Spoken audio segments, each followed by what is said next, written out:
Boa noite a todos e todas.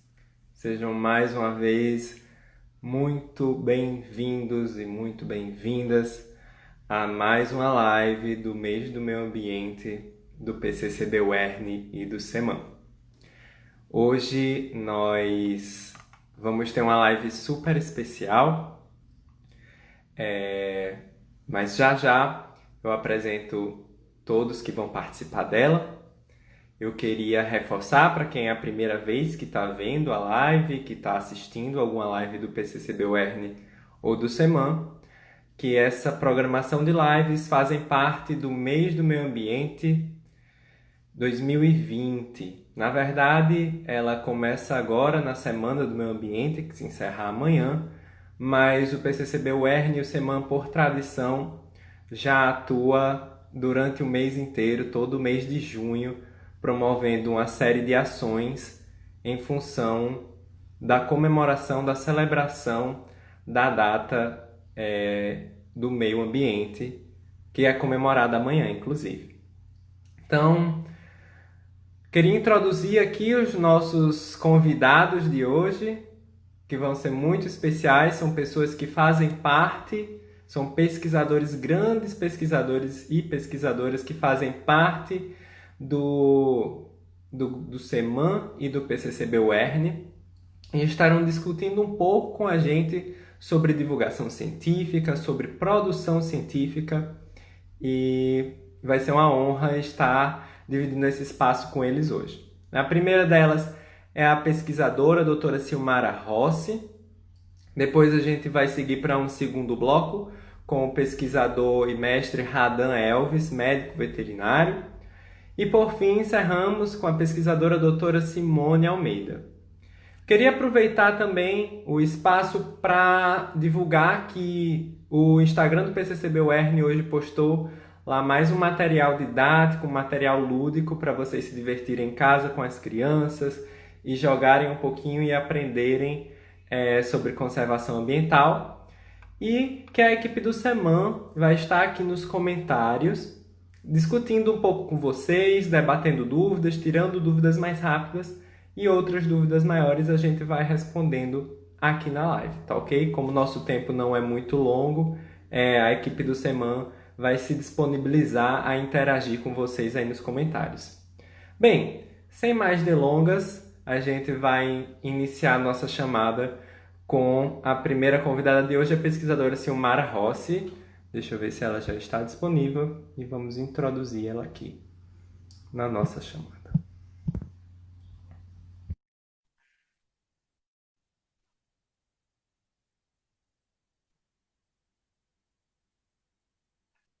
Enquanto Silmara ingressa, eu quero aproveitar. Olá, Silmara! Oi!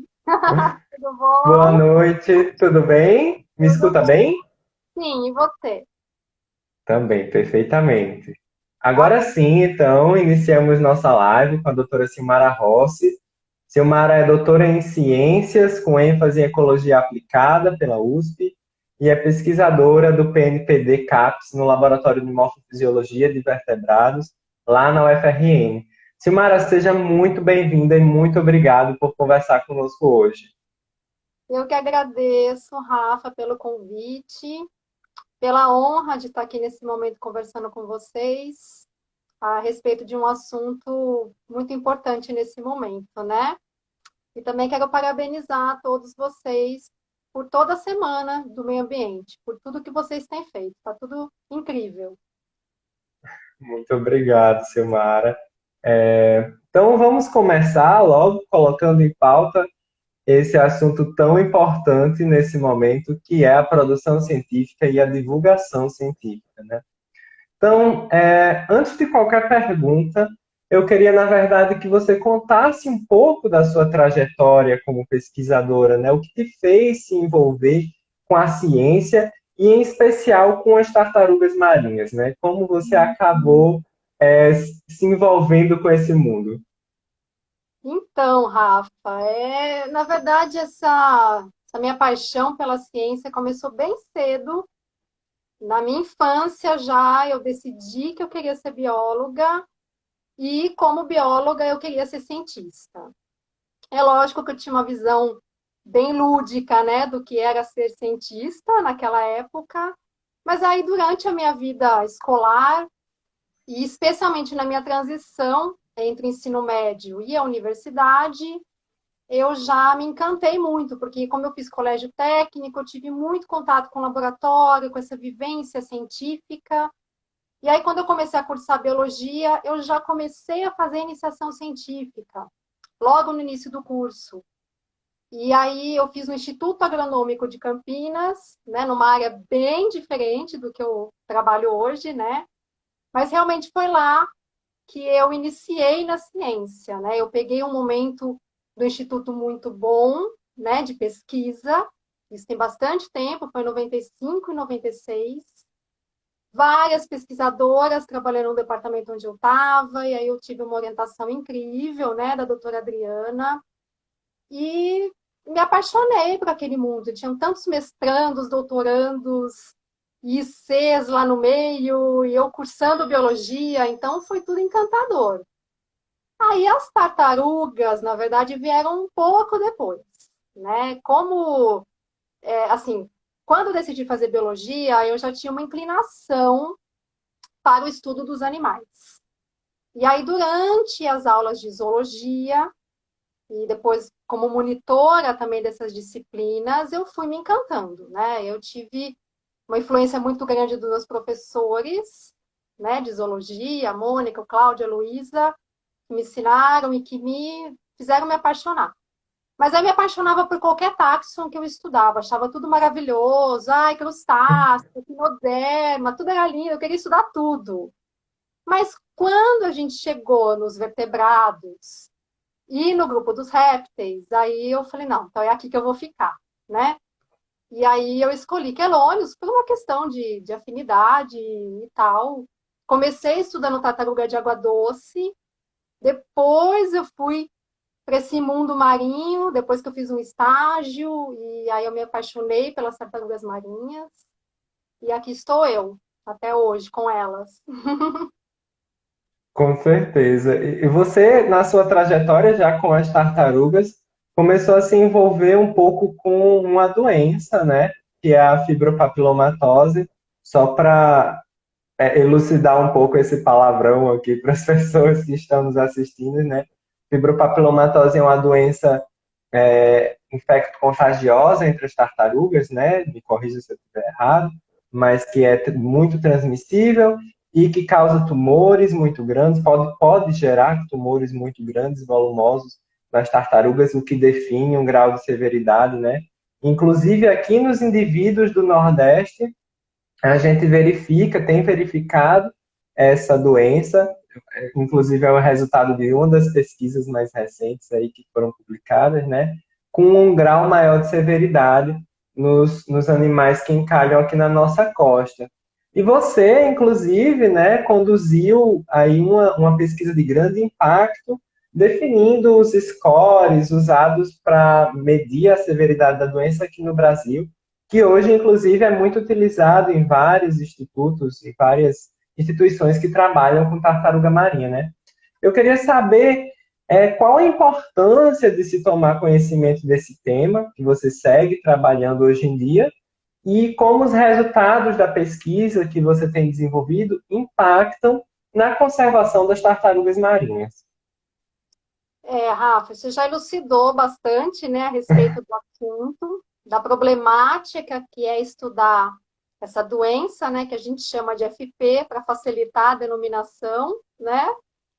E como ela tem uma causa multifatorial, que tem um agente etiológico que é um herpes vírus, como, né, nesse momento estamos vivendo algo também, né, causado por um vírus, mas é outro grupo de vírus, não tem nada a ver. Inclusive, esse vírus, ele é da tartaruga, a gente não é infectado por ele, mas existem fatores associados. Fatores que podem ser do animal, de cada indivíduo, né, do seu sistema imunológico, assim como acontece com a nossa espécie. Fatores que podem estar relacionados com a espécie, porque todas as tartarugas marinhas são acometidas pela FP, mas a tartaruga verde é mais afetada. E existem fatores ambientais, alguns poluentes. Então, a gente tentar entender como tudo isso funciona junto e misturado é bastante difícil. Então, a gente acaba sempre trabalhando num grupo multidisciplinar, porque não tem como você fazer tudo sozinho, né? E aí eu acabei entrando um pouco nessa parte da ecotoxicologia para tentar estudar, entender um pouco como alguns poluentes podem atuar no desenvolvimento dessa doença. E essa questão dos scores que você falou, esse trabalho que a gente fez, foi porque, na verdade, já existem esses sistemas de pontuação, tal, mas eles não funcionavam para a nossa realidade, aqui no nosso país. Porque a manifestação clínica da FP, ela difere, ela é um pouco regional. Então, existia um score, né, feito já por pesquisadores bem conceituados, lá do Havaí, mas que funciona muito bem lá. Quando a gente começou a aplicar aqui, não funcionou. E é por isso que a gente decidiu desenvolver um sistema de pontuação baseado no que na nossa realidade aqui, né? E aí a ideia é a gente correlacionar, né, essa severidade, que a gente tem, na verdade, 3 classificações, que seria leve, moderada e severa, com outras questões que a gente vem estudando. Então, poluentes, né? A gente pode imaginar, por exemplo, tá, que conforme aumenta a concentração dos poluentes no organismo da tartaruga, será que aumenta a severidade? Então, indivíduos mais severamente acometidos, eles teriam maiores concentrações ou não? Então, eu ainda estou nessa fase de analisar esses dados, não tenho essa resposta.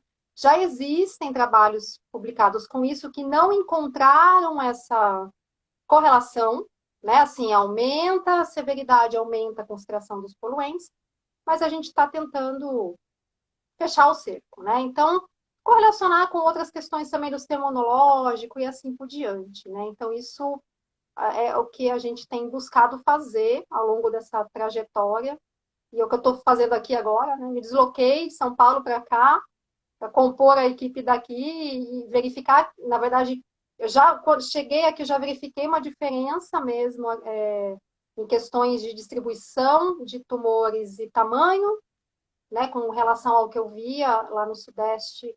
E é isso. Então, não sei se eu respondi todas as perguntas Com que você fez. certeza. Eu queria só para a gente fechar aqui, talvez esclarecer alguma dúvida que tenha ficado.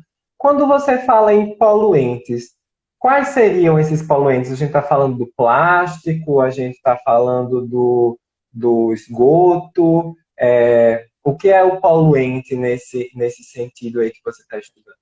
Sim, aí, Rafa, existem alguns grupos de poluentes, especificamente, que têm sido apontados como agentes imunossupressores ou promotores de tumor, carcinogênicos.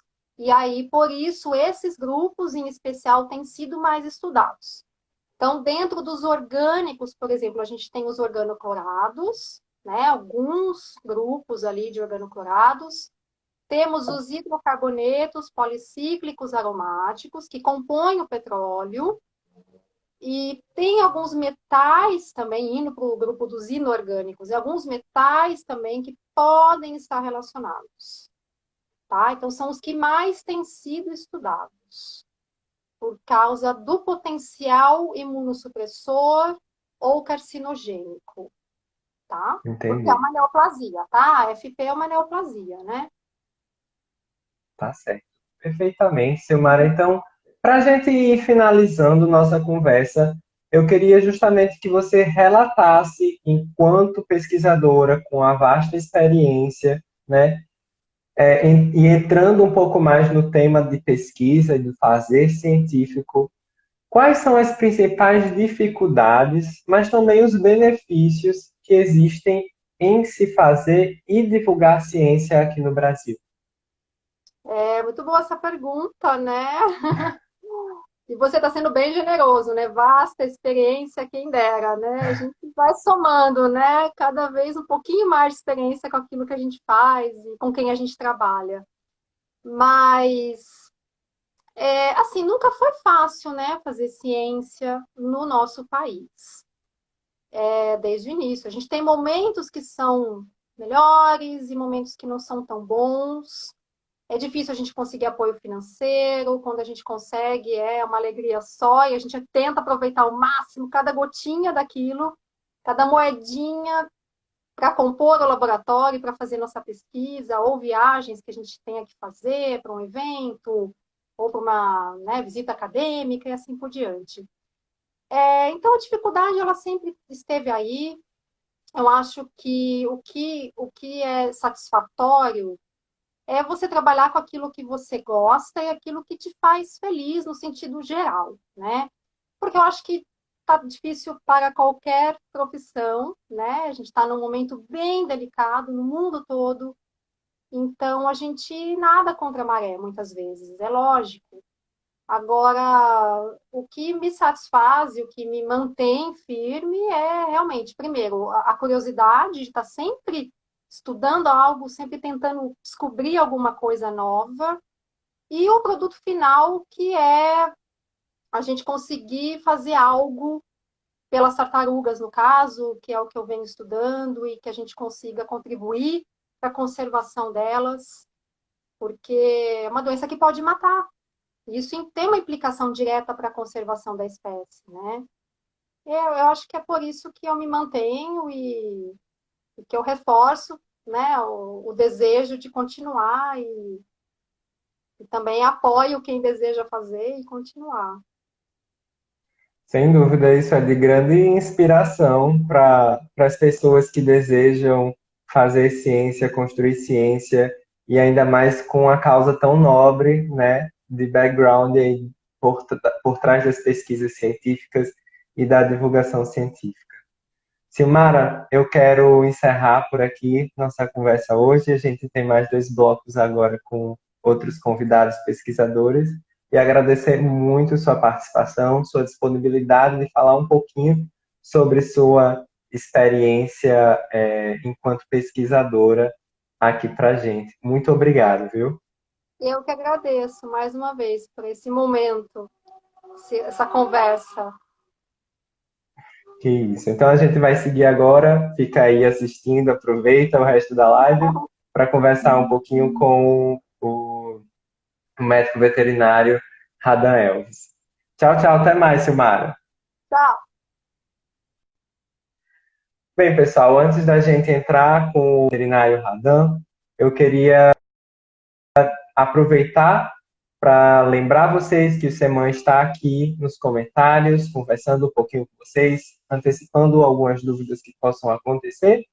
E também queria falar, reforçar mais uma vez que se você quer contribuir com o projeto, você quer ajudar os animais marinhos, ajudar na manutenção do Centro de Reabilitação de Animais Marinhos e também nas ações do SEMAN, fazer que ações como essas continuem acontecendo, entra lá no site do SEMAN, seman.org, você vai encontrar uma forma de colaborar com a gente, uma forma de doar e ainda vai garantir uma série de recompensas muito legais, entre camisetas, sandálias, toalhas.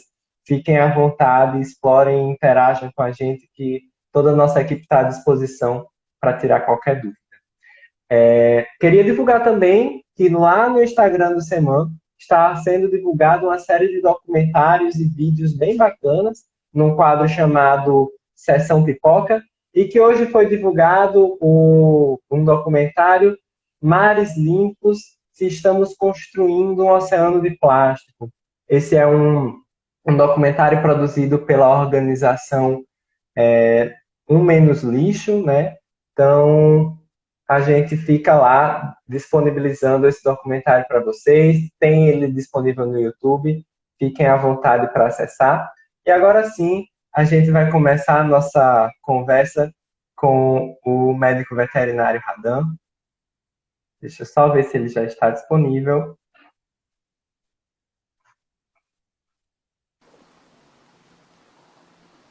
Boa noite, Radan. Tudo bem? Me escuta bem? Estou escutando sim. Boa noite, Rafael. Tudo bem com você? Tudo ótimo. Graças a Radan Deus. Elves, pessoal, é médico veterinário, é mestre e doutorando pelo programa de pós-graduação em ciência animal, com ênfase em morfofisiologia animal aplicada pela UFES, a Universidade Federal Rural do Semiárido, e atualmente é pesquisador do CEMAN. Então, Radan, seja bem-vindo, obrigado por estar conosco aqui essa noite. Eu que agradeço, Rafael. Desde já agradeço pelo convite e agradeço a todos que estão aí assistindo, né? Tirando um tempinho para poder escutar um pouco de nós, né? Então, agradeço desde já a todos pelo momento. Muito obrigado. Sem dúvida, é muito bom contar com a participação de tanta gente aqui, discutindo e querendo saber um pouco sobre o fazer científico e a divulgação científica, né?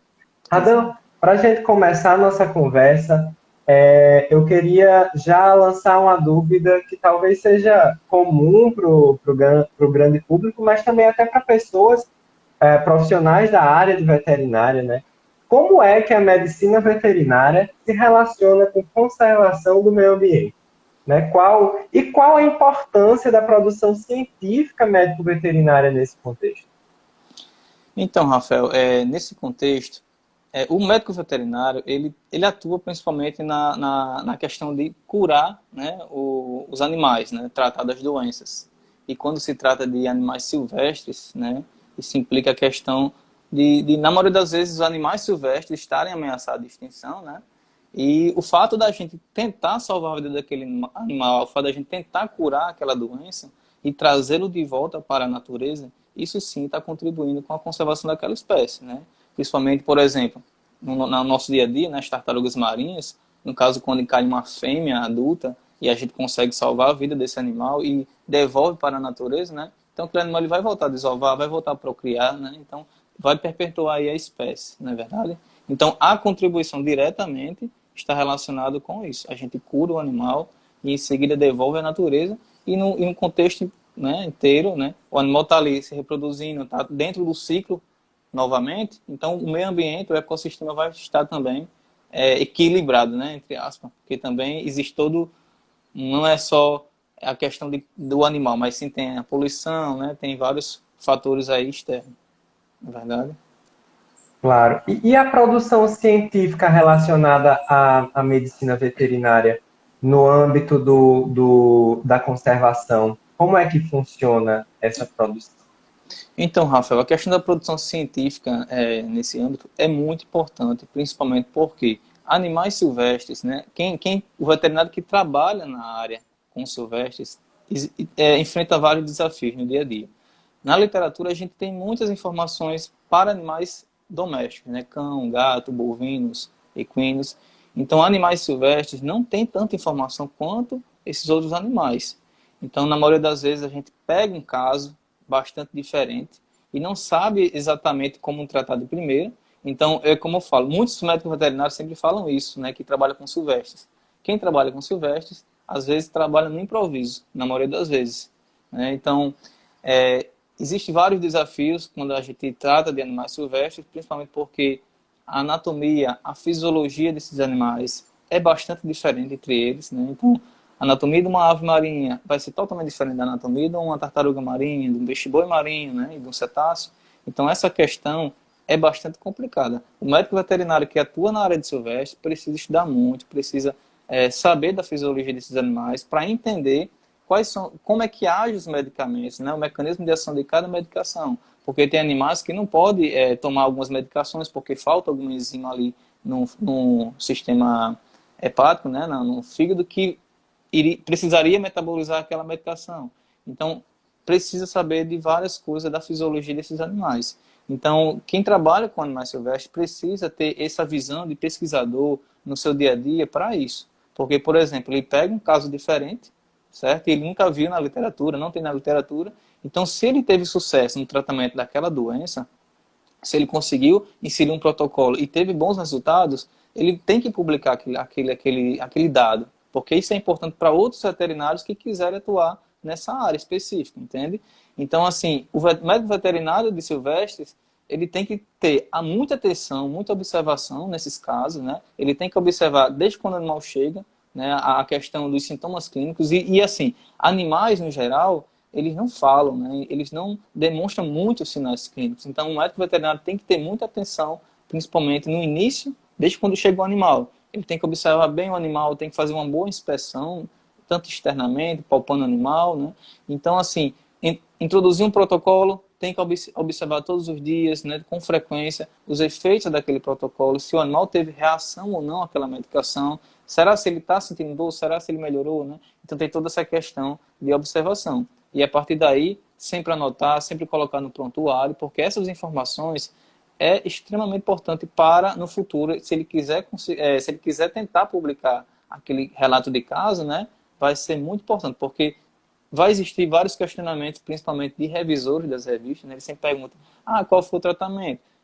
Pergunta, às vezes, até a marca da medicação que você utilizou, porque vários princípios ativos, Rafael, são fabricados por diversos laboratórios. Então, às vezes, tem um princípio ativo que ele atua melhor em um determinado veículo, né? Você sabe que é veículo, que é o que vai carregar, né, a substância. Então, vai depender até do veículo que você está usando, né? É via intravenosa, é via oral, é via subcutânea. Então, tudo isso influencia. Então, tem que estar muito especificado, tanto no prontuário, né? Porque você tem que passar aquilo ali para o trabalho, o artigo científico, para outra pessoa conseguir realizar o mesmo procedimento, o mesmo protocolo para futuros, como é que se diz? Animais que venham encalhar e tiver o mesmo problema, entendeu? Adam, você tocou justamente aí em um dos pontos que eu já queria questionar nessa próxima questão, e aí eu deixo você à vontade se quiser colocar mais ênfase nisso, que é como é possível a gente conseguir desenvolver, então, pesquisas com grupos de animais de tão difícil acesso, né? Você tem acesso a animais muito isolados, e normalmente quando a gente fala de pesquisas científicas, a gente está falando de N's grandes, de Exato. testes, de replicações. Então, como se desenvolve pesquisa, né? Como eu consigo achar respostas para um certo tratamento, por exemplo, com um acesso tão restrito a animais que estão ameaçados de extinção, por exemplo. Rafael, isso é uma excelente pergunta, porque quando a gente trata de animais silvestres, a maioria das revistas, no geral, aceita trabalhos até com um animal, um único animal, certo? Porque para realizar uma pesquisa com um N enorme de animais, né, é necessário que, por exemplo, eu quero realizar uma pesquisa para saber o efeito de alguma medicação, né? Eu teria que, às vezes, né, no caso de roedores, muita gente tem que fazer a eutanásia do animal, né, para fazer estudos mais aprofundados e tal. Mas quando se trata de animais silvestres, né, a gente não pode matar o animal para ter bons resultados, né? Quer dizer, resultados mais fidedignos, né, como é a palavra mais correta. Então, assim, graças a Deus, assim, o meio científico, eles aceitam trabalhos com um N pequeno, né? Então, assim, esse N pequeno não vai garantir 100% que sempre será daquela forma. Pode ter variações, mas já é uma grande resposta, né? É muito melhor você ter um resultado, né, que você sabe que deu certo daquele jeito, né? E você pode tentar daquela forma. Se não der certo, você tenta de outra forma. E se daquela outra forma der certo, aí você também pode publicar um outro trabalho. Dizer, fulano de tal usou daquela forma, não deu certo. Tentei repetir. Nesse caso também não deu certo. No caso anterior deu certo, mas nesse caso não deu certo. E dessa forma que eu consegui introduzir, né? Tive bons resultados. Aquilo ali tem que ser publicado também. É como eu falei, é muito restrito a área de silvestre. Na parte clínica cirúrgica é bem restrito. Então, assim, na maioria das vezes, a gente não tem acesso, né, a esses papers, né, a esses trabalhos que nos auxiliem no nosso dia a dia. Então, qualquer coisa. Às vezes, eu já conversei com os profissionais e eu falo, eu peguei um caso assim, assim, assado. Aí a pessoa diz, não, esse caso aí é comum. Mas quando eu fui ver na literatura, Rafael, não tinha nenhum artigo falando daquele caso específico. Não tinha falando sobre as alterações daquela doença, não tinha falando sobre tratamento. Aí o que é que eu faço? Não, eu vou fazer algum trabalho, nem que publique numa revista com conceito baixo, mas eu estou levando aquela informação para o meio científico, né? Vai estar ali disponível na internet. Quando alguém colocar determinada doença lá, escrever tal doença, vai aparecer para ele, né? Então eu queria muito, várias vezes eu peguei casos, né, que como eu comecei a trabalhar há poucos anos com animais marinhos, né, já faz o que, uns 4, 5 anos, eu acho que é pouco ainda, né, tem muito caminho ainda pela frente. Várias vezes eu tentei alguns trabalhos para ver se eu conseguia algum tratamento mais específico, não tinha na literatura. Então eu consegui, na maioria das vezes, através de amigos, né? Ah, fulaninho, você usa qual medicação? Então, através de amigos, eu consegui resolver vários problemas. Mas se tivesse na literatura, seria bem mais fácil, não é verdade? Você digitaria ali a doença e conseguiria todo o protocolo. Então, eu acho muito importante essa questão de publicar, mesmo que seja um caso que é comum entre veterinários, mas se não tiver na literatura, não adianta de nada. Entendeu, Rafael? Entendi, Radan. Eu queria aproveitar já que você falou dos casos, né, e que essas são a base da experiência veterinária com o silvestre, os casos que aparecem, e te perguntar aqui um caso que você lembre que tenha sido um caso de reabilitação de sucesso, preferencialmente, e que ficou marcado aí para você. Rafael, o caso que me marcou bastante em toda a minha trajetória aí, né, foi a tartaruga oleada. Aquela recentemente, né, do derramamento que teve, a tartaruga oliva. Então, aquele animal estava 100% do corpo oleado, tinha óleo dentro da cavidade oral, e isso aí é uma grande preocupação para qualquer veterinário, porque o óleo, você sabe, né, muitos sabem que é bastante tóxico. Uma vez em contato com a mucosa, ele vai ser absorvido, principalmente mucosa oral, ocular e, no caso de tartarugas marinhas, a cloaca. Então, esse caso foi um caso muito interessante, porque o animal ele foi bastante resistente, mas assim, a gente também atuou muito rápido, né, Rafael? Pegamos esse animal, retiramos o óleo rapidamente da carapaça, das mucosas, e já entramos com medicações que evitasse, né, uma intoxicação mais severa, principalmente para o sistema hepático e dos rins. Então a gente tentou, de todas as formas, de proteger o sistema renal, o sistema hepático, para o animal não ficar mal, né? E aí foram vários desafios, né? Todos os dias a gente acompanha esse animal constantemente. Então levamos para Mossoró em seguida, passamos alguns dias lá com esse animal, acompanhando direto, fazendo vários exames de sangue para ver como é que estava a função renal, a função hepática. E graças a Deus, esse animal, depois de 3 meses, ele teve aí um grande sucesso, né? Ele conseguiu voltar à natureza. Isso para mim foi uma grande vitória. E devido a isso, porque eu não achei nenhum protocolo, Rafael, de tratamento para tartarugas oleadas. Tinha muitos trabalhos que diziam assim, retirava o óleo das mucosas, dava poucas medicações, então não tinha nada exato. O que é que a gente fez? A gente utilizou do conhecimento de outras espécies, né, do caso de intoxicação. Então, realizamos essas medicações no animal, claro, tudo com as doses de acordo com o peso, de acordo com a espécie, e graças a Deus tivemos esse sucesso. E aí, o que é que eu fiz? Não, eu tenho que divulgar esses resultados. A gente, né, fez um trabalho legal, um relato de caso, já mandamos para a revista, já está em revisão. Então, isso aí já vai contribuir para os futuros encares, né? Deus queira que não tenha, mas isso aí vai contribuir para profissionais que queiram alguma coisa para conseguir fazer o mesmo tratamento, não é verdade? Eu sei que é um único animal, mas é um animal que tivemos sucesso. Então, isso aí vai ser muito importante para os futuros médicos veterinários.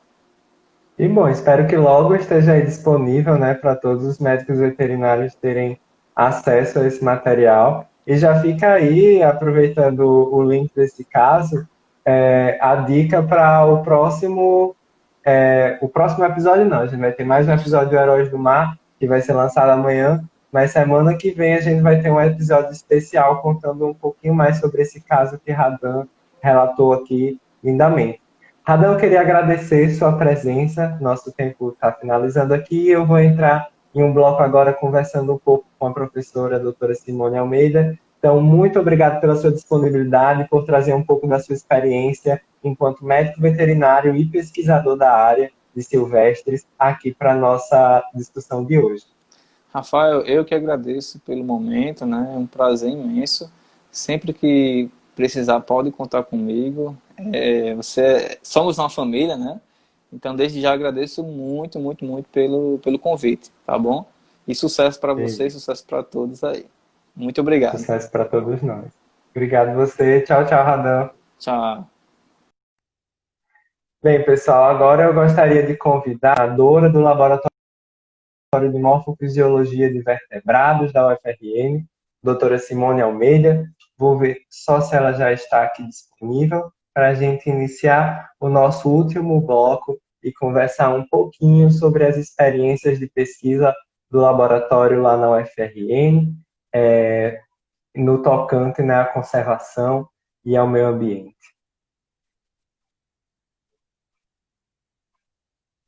Vamos aguardar aqui só o ingresso da professora doutora Simone.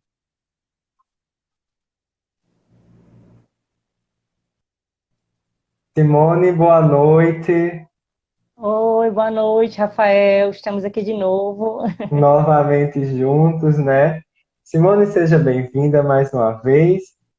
Só para destacar aqui para todo mundo, quem não pôde, infelizmente, assistir a nossa última live, onde a gente discutiu um pouco da importância do Museu de Ciências Morfológicas na educação à conservação. Inclusive, está salva no nosso GTV. Fiquem à vontade para assistir, quem não teve a oportunidade, né? Simone também é coordenadora do Laboratório de Morfofisiologia de Vertebrados lá na UFRN.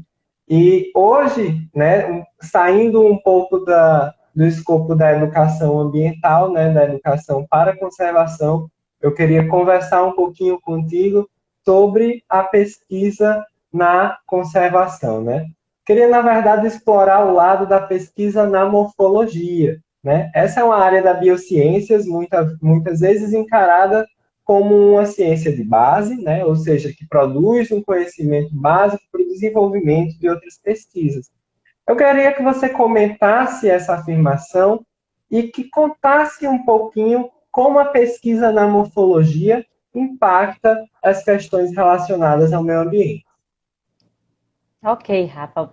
Eu gostaria novamente de agradecer a oportunidade de estar aqui conversando um pouco sobre ciência, dividindo essa live com a Silmara, que é minha colega de laboratório e de publicações e que trabalha com a gente assim já há quase 3 anos.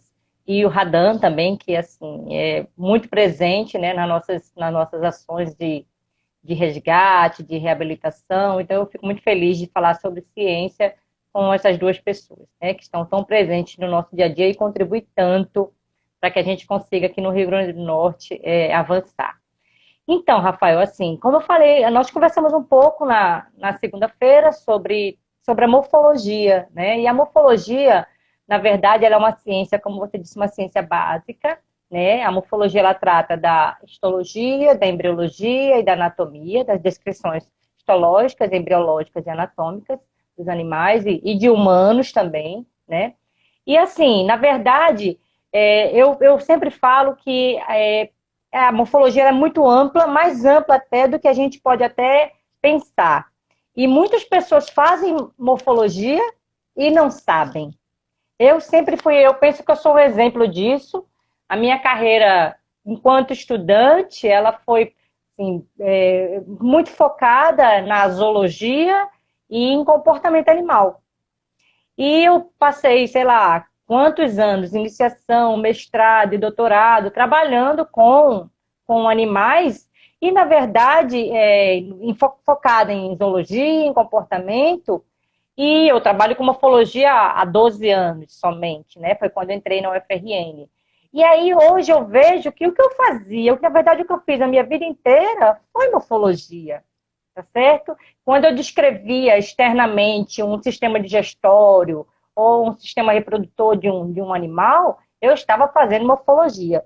Então, essa visão a gente precisa ter, tá certo? A morfologia é uma ciência de base, mas que ela dá o suporte para pesquisas mais avançadas até, tá certo? Então, por exemplo, eu penso que quando você descreve, principalmente para a gente que trabalha com animais silvestres, o Laboratório de Morfologia de Vertebrados, ele trabalha com animais silvestres, e Radan falou muito bem isso, tem muita coisa que a gente não sabe ainda, tá certo?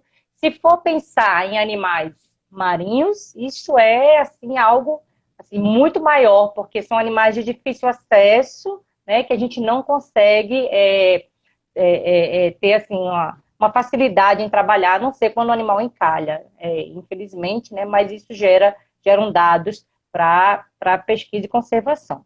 Mas então, e além disso, além de animais marinhos, animais terrestres, tá certo? Então, é uma pesquisa de base que dá suporte a qualquer outra pesquisa. Eu gosto muito de citar dois exemplos relacionados a isso.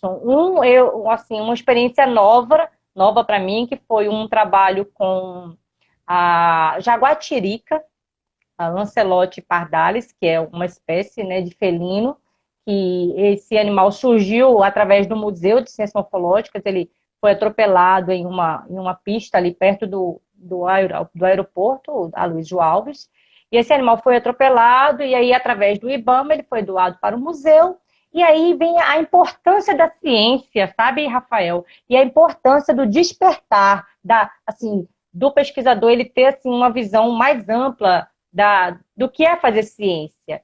E aí, puxa vida, esse animal foi doado, vai passar por uma necrópsia, né? Mas é importante que a gente faça a descrição. Então, eu tinha uma relação de científica com um pesquisador da pós-graduação de ecologia, e ele trabalhava com felinos, e aí a gente conseguiu descrever a morfologia externa e interna desse animal.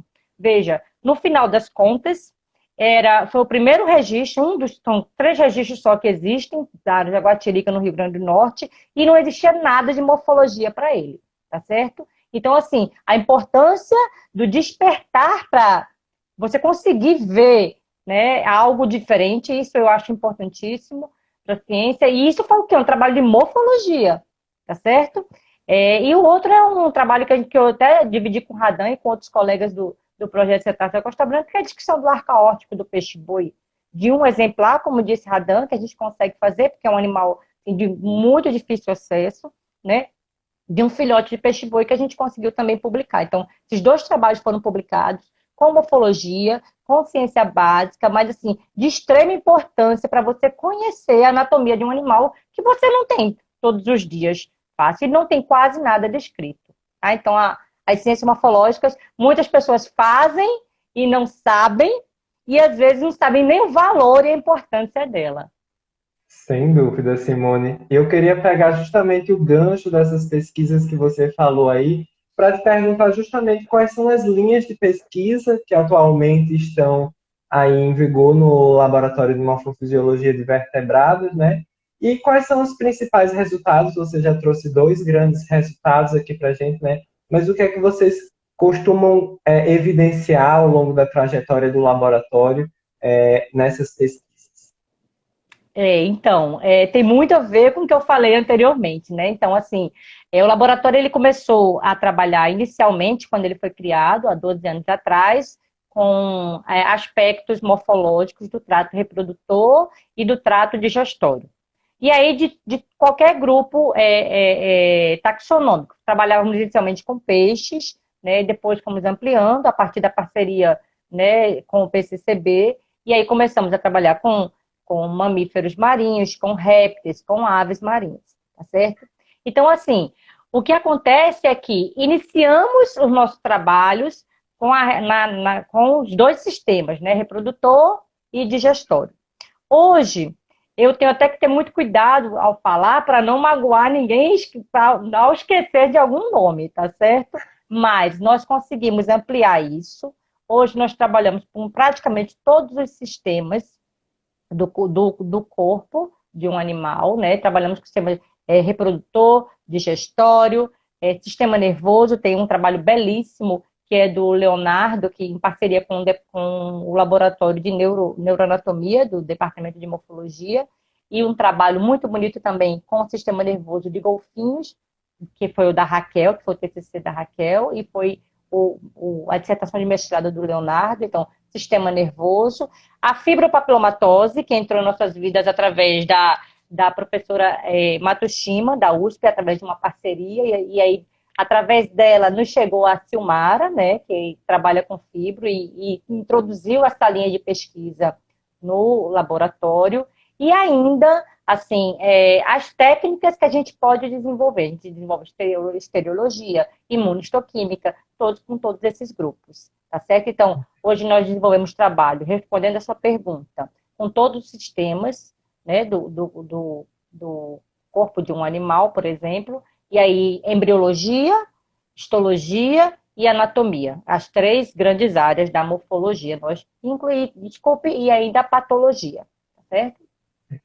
Perfeito, Simone. Para a gente ir encaminhando para o final agora da nossa conversa, eu queria comentar, pegar um retrato do que a gente está vivendo, que é a ciência toda, que principalmente é da área da saúde, né, teve que se reestruturar e redirecionar muitas pesquisas para a Covid-19, para a problemática da pandemia, né? No ano passado, no final do ano passado, o Laboratório de Morfofisiologia de Vertebrados, junto com outros laboratórios da UFRN, também viveram aí um momento de redirecionar um pouco a sua pesquisa, quando a gente viveu um grande derramamento de óleo, né, na costa do Nordeste, que inclusive é um tema que vai ser abordado na live de amanhã. Mas eu queria saber qual é o papel do laboratório, como foi o papel do laboratório envolvido nessa problemática e como você avalia essa plasticidade da ciência e dos cientistas em lidar, de repente, com grandes acontecimentos. E aí você também pode comentar se existe algum projeto decorrente dessa catástrofe do óleo ainda em andamento hoje lá no laboratório. Ok. Veja, Rafael, eu, né, Simone, como pesquisadora, eu tenho uma parceria de, acho que, não vou nem contar aqui os anos, mais de 20 anos com o Projeto Cetáceo da Costa Branca. E através dele, acho que em 2012, 2011, nós iniciamos uma estruturação da nossa equipe quanto a atendimentos de emergências relacionadas a derramamentos de óleo. Isso se deu decorrente dos contratos, né, que nós tínhamos com as condicionantes ambientais ligadas à Petrobras. Então, esse grupo ele já vinha trabalhando com a possibilidade de derramamentos de óleo, realizando simulados, assim, há bastante tempo já, desde 2012. E o que acontece é que, ocasionalmente, nós tivemos algumas situações de animais oleados, seja animais terrestres ou seja animais marinhos. Então, isso fez com que a gente desenvolvesse certa expertise nesse âmbito. Então, assim, falando propriamente desse derramamento de óleo do ano passado, ele foi assim um dos maiores que a gente tem, que aconteceram, né, que a gente pode reportar. E, assim, o PCCB, junto com o Laboratório de Morfofisiologia de Vertebrados e o Laboratório de Biota Marinha, ele atuou fortemente nesse incidente, e todos os animais que vieram a óbito, eles foram necropsiados, todas as amostras foram coletadas, e estão sendo desenvolvidos trabalhos assim, com os dados decorrentes desse incidente. Então, assim, nós estamos trabalhando, pesquisando ainda, né, esses danos causados pelo derramamento, continuamos monitorando todo o litoral do Rio Grande do Norte quanto a isso, e como o próprio Radan falou, nós já submetemos um trabalho agora sobre uma tartaruga oleada, né, que infelizmente veio a óbito, e assim, além de tartaruga, a gente tem desenvolvido com outros grupos, aves, que tenham passado por esse incidente. Além disso, a gente desenvolve também o laboratório, em parceria com o museu e em parceria com mais 2 laboratórios da UFRN, análise do pescado e de invertebrados que foram acometidos durante o derramamento. Então, eu tenho uma parceria com a professora Liana, do Departamento de Ecologia, o professor Sérgio Maia, do Departamento de Zoologia, e o professor Fúvio, e nós 4 estamos junto com 7 alunos de graduação, bolsistas, desenvolvendo pesquisa com a parte de peixes e com a parte de invertebrados, enquanto que a parte da megafauna marinha é desenvolvida com o PCCB, mas nós estamos atentos, e fazer ciência é isso, sabe, Rafael? Agora a mesma situação do Covid, o pesquisador, ele se depara com uma situação nova, entretanto, ele não é nova pelo que aconteceu, mas ele espera-se, né, no Brasil, que ele esteja assim, capacitado a ponto de responder de forma satisfatória a esse acontecimento. Então, o investimento em ciência ele é muito importante por causa disso. Nós tivemos muita sorte, porque desde 2012 nós vínhamos nos preparando, né, para um provável que nós não gostaríamos que acontecesse esse incidente. Então, nós tínhamos todo o know-how para atuar com o derramamento. Agora, o Covid é algo assim muito novo, embora a gente tenha muitas pesquisas no Brasil e no mundo que podem até contribuir muito até com sei lá, uma vacina para essa triste doença. Sem Certo? dúvida, Simone. Fica aí, então, uma mensagem muito forte sobre a necessidade do investimento e da valorização da pesquisa científica, né? Não só aqui no Brasil, mas no mundo inteiro. E principalmente aqui no Brasil, como Silmara já conversou no início da nossa live de hoje, que passa aí por indas e vindas no âmbito do investimento, dos desafios de se fazer pesquisa aqui no nosso país, né? Então, Simone, eu queria agradecer mais uma vez a sua disponibilidade em estar conversando aqui conosco, para ir encerrando nossa conversa de hoje, nossas discussões. E é isso, queria agradecer e deixo você à vontade aí para finalizar com qualquer palavra. Certo. Rafael, eu gostaria também de agradecer. Eu gostaria só de acrescentar uma única coisa, se eu ainda tiver um tempinho, dizer que o investimento em ciência ele é muito importante, né? Hoje nós desenvolvemos muitos dos trabalhos que eu falei aqui são do programa de pós-graduação em Biologia Estrutural e Funcional e do programa de pós-graduação em Ciências Naturais da UERN e o de Biologia Estrutural e Funcional da UFRN. E muitas das nossas pesquisas, na verdade, todas, elas são desenvolvidas com apoio do projeto Cetáceo da Costa Branca, que sempre valorizou a capacitação dos seus pesquisadores. Então, assim, o apoio à ciência, o apoio, a visão, né, de ciência, a visão maior, né, do que nós pensamos em desenvolvimento científico, ela tem que ser muito forte. Então, todos os nossos trabalhos de mestrado e doutorado, até mesmo do Prodema, eles são realizados com o apoio do projeto Cetáceo da Costa Branca e com o apoio do CEMAN, tá certo? Então, a valorização da ciência, ela é imprescindível. Muito Sem dúvida, obrigada. Simone. Muito obrigada a você, muito obrigada ao projeto, muito obrigada ao CEMAN pela oportunidade e vamos seguindo, tentando fazer ciência nesse nosso país que às vezes não é tão fácil. É isso? Vamos Um seguindo. Fica aí a abraço, viu? belíssima mensagem. Um abraço, Simone. Um abraço à Fiquem com distância, né? Deus, saúde Se cuide. para Verdade. todos nós. Um abraço, Até até mais, mais. Simone. Tchau, tchau. Tchau, tchau. Bem, pessoal, estamos chegando ao fim da nossa live de agradecer a todos vocês que permaneceram, que estiveram conosco aqui até o final, né, que interagiram conosco. E queria, inclusive, agradecer a equipe do Semana que estava aqui também conversando um pouquinho com vocês, colocando algumas dúvidas, já resolvendo algumas dúvidas.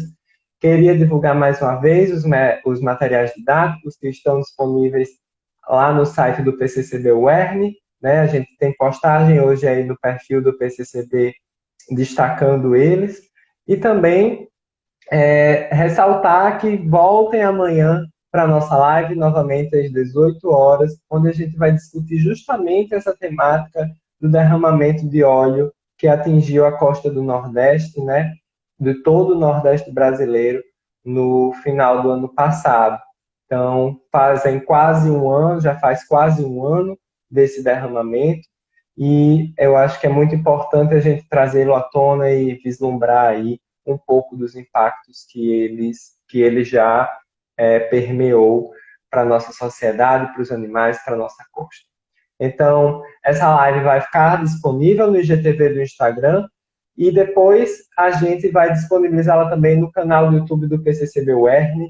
E agradeço mais uma vez a todos. Tenham uma boa noite, fiquem em casa se possível e fiquem bem. Tchau, tchau.